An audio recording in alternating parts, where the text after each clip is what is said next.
So now we're back. Our painting has dried. Before you start the next phase, if you did not take a photo of this yet, take a quick photo because you need to submit this step. We started with yellow and then we dropped in a medium kind of range, like still a lighter value of paint. So on this one, started with yellow and then we dropped in our brighter of the reds. This one we started with yellow. We dropped in our brighter or lighter value of the greens. We're going to do 3 stages. The next stage, you can use any of your lighter and medium values. The final phase where we get to the darker values and we layer the darker values on top and do a little bit more with that. Save your kind of maroonish red, it's Alzarian crimson.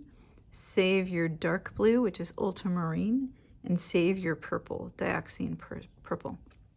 Save those 3 because you're going to use those in the last phase, so don't use those yet. Now what we're going to do is layer on some medium values. You're going to pick one color to add to it. I would probably either use that medium kind of green, that bright green, or I could go back with a little bit of a more concentrated version of the red and do a layer of that. I'm going to show you a little bit of both. If I were to do a little bit of a darker concentration, so less water. If I wanted to do one of those areas that I said were kind of behind to make this look like there's more of a shadow part to it, still make sure you got plenty of water even if you're going for a higher concentration. So now you can see I'm dropping in a much darker value. I can still have a little bit of ins and outs. It doesn't have to be solid.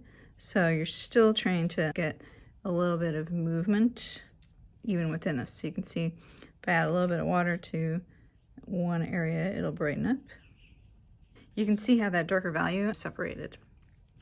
But now I'm going to layer the green over this. So now I am going to pick some areas that I want to have a little bit more depth to it. So I can start here. I put that paint on without getting the paper wet. Remember, if you get the paper wet first, it is wet on wet technique. If you don't, it's kind of like more of a dry brush technique. But what happened is I don't have a lot of water on the brush. This is a pretty small brush. So that paint just kind of stuck there and didn't move. It was not fluid. So even if I want to still do a dry brush, it's wet paint on dry paper is what we want to do. I still need water at least on my brush. So I'm not going to go all the way over because now the whole point of layering is that I'm going to leave some areas that are just the red. So remember, if I kind of went a little too far, I want a little bit of that red back. As long as it hasn't fully dried and sunk into the paper, I can pull back some of that. Take a damp brush, remember this from painting 1. I can soften that edge if I need to. If I layer on another red, that gives me depth in one way, but now all of a sudden, especially because green is a cooler color, this gives me just a lot more depth and just a lot more variety to what's going on here. I'm gonna add some green to this one. So you can go about this in a couple of different ways too. So the paper that we get you is a cold press, so it has some texture to it. It's not completely smooth. It's a little bit easier to control the paint, so it's a good one for learning. Since the paper is dry, there's a big difference if I come through here with paint on my brush, but it's not, 100% damp. I can kind of drop it in like so, and I can use the texture of the paper if I want to. If you don't want that, then you can do a bit of a wet on wet technique or just come in with a lot more water first. But basically what you're doing with the green or your next layer of color is you're adding blobs of another color. You can make them a little bit more subtle like this. You can see the green over it, or you can make them darker like this. It's your choice.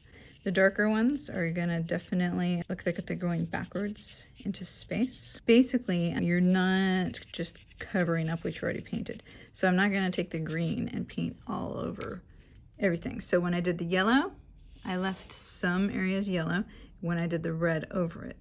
And then when I did the red, I did some darker and some lighter areas to get a lot of different shades. So now as I'm adding the green, same thing. I'm basically creating areas that look like they're going backwards. So the tree has a little bit of depth to it and a little bit more interest to it.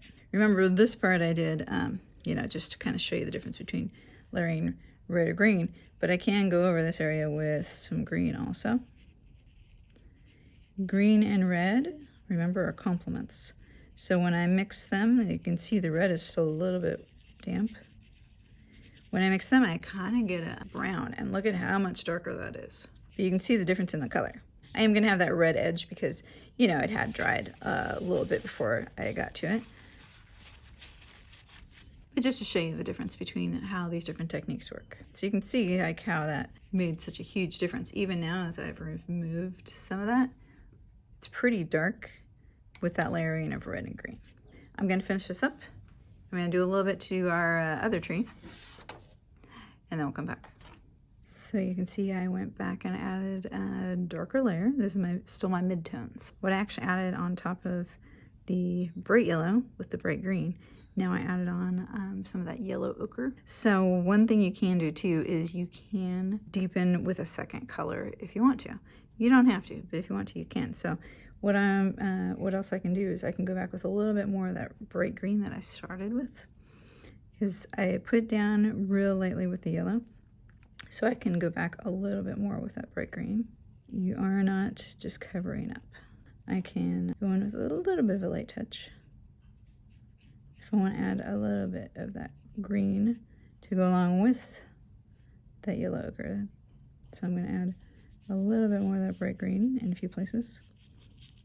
After you've done your midtone, let it dry 100%. Take a picture, and then we're going to come back and do the final layer with our dark values.